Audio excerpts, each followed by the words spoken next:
From KDKA to CBS Pittsburgh, Pennsylvania Supreme Court dismisses request from Mike Kelly and Sean Parnell to declare mail-in voting unconstitutional in state, deny results from 2020 election mail-in ballots.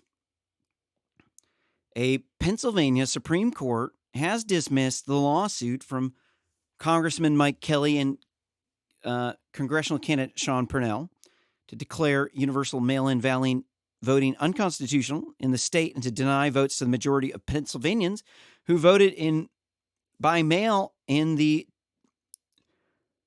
November 3rd elections. Okay, so this is false.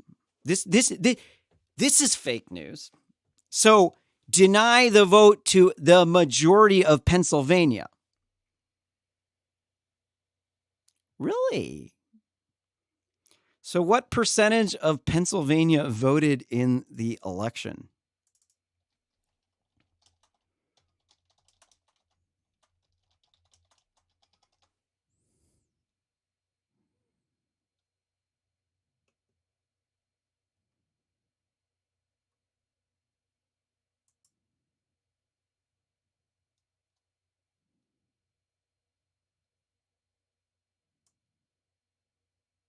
Oh, wow.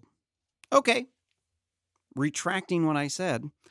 Nearly 71% of Pennsylvania voting age population cast their ballot. Okay, but doesn't really discredit what I'm talking about. Hold on. That doesn't discredit what I'm talking about at all for the following reason. Because they said to deny the majority of Pennsylvanians who vote by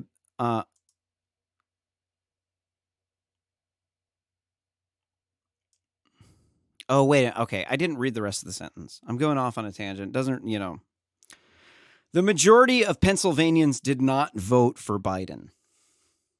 No. About a third of them voted for Biden. And about a third of them did not vote. So amongst that other third of people, we must assume that it could go either way.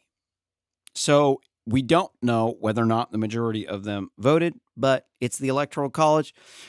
Moving on, the state Supreme Court in unanimous decision throughout the 3-day-old order saying the underlying lawsuit was filed months after the law allowed for challenges to Pennsylvania's expansive year-old mail-in voting law. State's Attorney General Democrat Josh Shapiro called the court's decision another win for democracy. I don't think so. The week-old lawsuit led by U.S. Rep. Kelly of Butler had challenged the state's mail-in voting as unconstitutional. As a remedy, Kelly and other Republican plaintiffs had sought to either throw out the 2.5 million mail-in ballots submitted under the law, most of them by Democrats, or to wipe out the election results and direct the state's Republican-controlled legislature pick Pennsylvania's presidential electors. So, background story, what's going on here? What are they talking about? Right? Kind of sounds complicated. And Kale went off on a tangent, right? So I'm shocked for 71% of people voted. Usually 20% of people vote. 71% of people voted? that's next to unheard of. That's an insane percentage of people who voted. Oh, and they're all vote by mail, and then they're mostly Democrats. Wonder if there's any election fraud going on in there in the new voting system that they just switched to that isn't secure yet. What's going on is they switched to mail-in voting, and they were supposed to go through a process where they published it in 2 newspapers in each county in Pennsylvania so that they give everybody notice, because that's what their constitution says when you're going to change the voting rules. They did not do that. They knew that they needed to do that, but it was a messy process to do it, and they knew they weren't going to get it done. And so they just gave up and they just went with it anyways. So the election was illegal. I think they're going to take this to the Supreme Court because, okay, so we went through this and we read the Privileges and Immunities Clause earlier. So it said that in the Privileges and Immunity Clause, to secure and perpetuate mutual friendship and intercourse among the people of the different states in the Union, the free inhabitants of each of these states, ... shall be entitled to all privileges and immunities of the free citizens of the several states. So what does that mean? That means that if your driver's license is valid in one state, that it's invalid in all of the states. That's what that means. So that means if you are registered to vote in your state and you are out of state, you can get an absentee ballot so that you can get that sent to you because you have the right to vote. Right? It also means you have free access and egress to the state. They can't just stop you from leaving the state or coming into the state. They can't like give you a poll tax or a literacy test. So what this also means is that you have a privilege to vote. That privilege to vote is identical to having a driver's license, functionally identical. Hold on. Conceptually identical to having a driver's license. When you have that driver's license in one state, you can drive in any of the states because you have the privilege to drive in your state, so then you can have the privilege to drive in any of the states. What this also means is that if you are able to vote, you are also able to not have your ballot thrown out. So if you're able to vote and you cast your vote, it has to be counted. It's just like I had a driver's license in my state and then I went over to another state and I got pulled over. The cop can't give me a ticket, right? Mail-in voting is unconstitutional because a certain percentage of the vote in my state, I looked it up. It was like 0.37% of votes get thrown out because people didn't sign the outer envelope. It happens in every election. In every election, they throw out approximately 1 to 3% of the votes. In some precincts, they'll throw out up to 50% of the votes sometimes because of signature mismatches. This can be indicative of fraud, and many times it is actually fraud. Oftentimes, most times this fraud is just not enough to actually swing the vote. It's, just like a group of 50 people that like put in some ballots and maybe it's 100 votes max, right? Not going to swing the election with that many votes. It's just not going to happen unless you have systemic voter fraud. And that's where you have bunches of groups of small people, lots of groups of small people, and they're all committing voter fraud. And then that adds up to systemic voter fraud, like what we've probably been seeing in the 2020 elections. So, because mail-in ballots can be rejected, it means that you have a right to vote in person where you can show up to the polling place and you can have your ballot checked.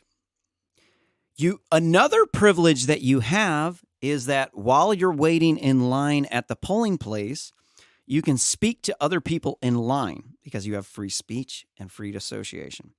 During that period of time, you can wear a Trump t-shirt. You can convince people to vote for Trump. You can also ask people about information about laws that you were not aware of, get their opinion. What are you going to vote on this? Sure, I'll vote that way too, right? This is called democracy, right? It's an essential form of democracy, is in-person voting. Mail-in voting, not essential to a democracy. Why? Because we've been voting in person since the dawn of democracy.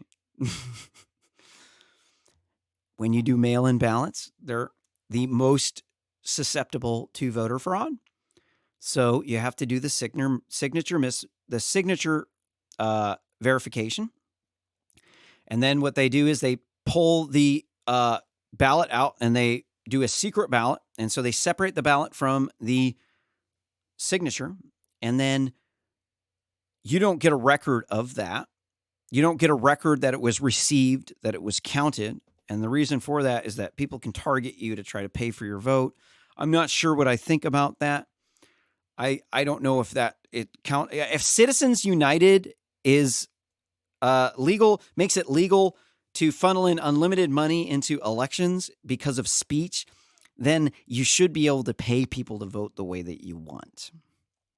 Because you can't have Citizens United and then also to prevent people from paying people to vote, because that's speech. That is, by definition, speech. It is also influencing the election, just like the Citizens United. But this violates, mail-in voting violates the privileges and immunity because X% of signatures will be thrown off, and that means you don't have the right to vote in your state because they gave you a literacy test. Right? Literacy test, like back in the day when they used to deny black people the right to vote because they couldn't write.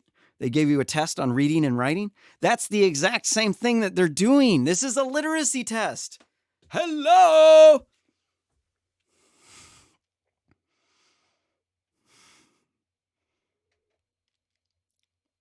It's just frustrating. I don't think that they should. Well, it's going to go to the Supreme Court because they're saying there's like some, I don't know. This judge struck down the other. So another judge had declared the Pennsylvania election unconstitutional because they didn't give the proper notification. And then I guess this judge reversed it. So this isn't over. This will go up to the next court. If we had one ruling in favor and we have one reversal, there's obviously only one way to actually deal with this, to get another appeal. And so where do you go to that one? Supreme Court. It's the court of last resorts because they shut you down. They said, no, we can't do it. We've already made our final decision. You went up to the state Supreme Court. Now it's over. Then they go to the federal Supreme Court. So fear not, Team Trump. It's not over. Pennsylvania is still in play. Only 71% of people voted. That means there's another 29% of people whose vote was not counted. That means there's no clear victor. There is no clear victor. It's so close, but it's the election was fraudulent. They ended up getting all these mail-in ballots, all from Democrats. They're fraudulent votes. Those votes should never have been counted. No, they should have not. But all of these mail-in elections are completely illegal.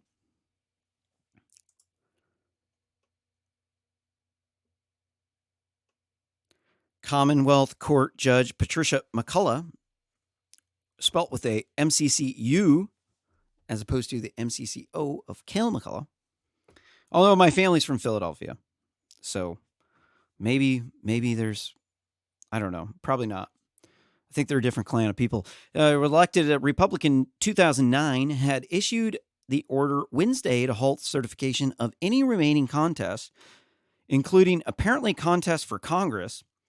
A day earlier, Governor Tom Wolf, a Democrat, said he had certified the Democrat China Joe as winner of the presidential election in Pennsylvania. China Joe beat the king of memes by more than 80,000 votes, 80,000 fraudulent votes in Pennsylvania, a state Trump had won in 2016. All came in from fraudulent mail-in voting that was unconstitutional. Wolf had appealed McCullough's decision to the state Supreme Court, saying there was no conceivable justification for it. Excuse me. The law said you got to print it up in 2 newspapers in every county, and you have to give them enough time to have notice before you actually change the law. No conceivable justification. I just gave you a conceivable justification. It's a very conceivable justification. You didn't follow the law. The judge said you didn't follow the law. You appealed it. The state Supreme Court said, no, it's different. So then what do? You go to the Supreme Court. The lawsuit was filed last weekend. Both Kelly and Parnell are registered Republicans. Quote, the election was conducted illegally, an unconstitutional method of voting, and quote, Greg Teffel, attorney for Kelly and Parnell, told KDKA's John Delano on November 24th. So one of the other big problems that you are not aware of with mail-in voting is that there's laws against voter intimidation at the polls. So what happens when you vote at your house? What is at your house? What is at most people's homes in the United States? Or a large percentage of the houses in the United States? Guns. What else is there at the house? People to intimidate you to vote the way that you want they want you to. And what's the consequence if you don't? You're divorced, you're homeless, you're going to get attacked, you're going to get disowned, you're going to be threatened. If you vote for Donald Trump, you're out. There's voter intimidation at the polls at the House. So not only does mail-in voting violate the Privileges and Immunities Clause of the U.S. Constitution, it also causes systemic voter intimidation. And this is why you end up seeing Democrat votes. Also, too, instead of going to the polls, talking to your neighbors, and being able to convince other people to vote the way that you want to, you're going to vote, or you want them to vote, or to get informed on the laws. Instead, you're getting fed your own custom set of facts from Democrat-controlled social media. Well, no wonder there's so many Democrat votes when people they're looking up whatever they want to vote for, and then what do? They go on social media, and what's on there? Rigged feed, media feed. Who's paying for the media feed? Corporations, politicians, Donald Trump, Joe Biden. What are they doing? Who are they targeting? They're targeting you. Why? Because they want you to vote. And what are they giving you? Their own set of facts. They're feeding you a custom set of facts through social media. And so they've been locking you up in your house. And what do? You get fat right before COVID. So it increases your chance of dying from COVID. And then also it isolates you, and it allows them to feed you more information because you have more time on social media. You have more time in front of these screens, more time watching mainstream media. And this causes people to vote for Democrats. That's why this is completely illegal. We need to ban it. I would probably say we need to ban political advertising on social media in general because there's too much micro-targeting. There's too many ways that people can manipulate the vote utilizing advanced artificial intelligence technologies. You should not be allowed to use advanced artificial intelligence technologies to manipulate someone's brain to get them to vote a certain way. That's brainwashing. There's no other way to explain it other than that's brainwashing. So if you liked this video, don't forget to smash that like button. If you thought it sucked, hit that dislike button. Throw me a couple of comments about how stupid I am down in there so we can start a flame war and everybody else will gang up on you, say how much of a jerk you are. Best way that you can help support RSS Commentary is by subscribing to RSS Commentary on YouTube. Also, we're on Parler, Rumble, Facecrack, and Twitter, and Periscope. Stick around. We've got more RSS commentary coming up here. What are we doing? Are we pulling an all-nighter? We're at 3 hours, 41 minutes. I'm going to find cool stuff. I got caffeine in my system. I'm ready to go, baby.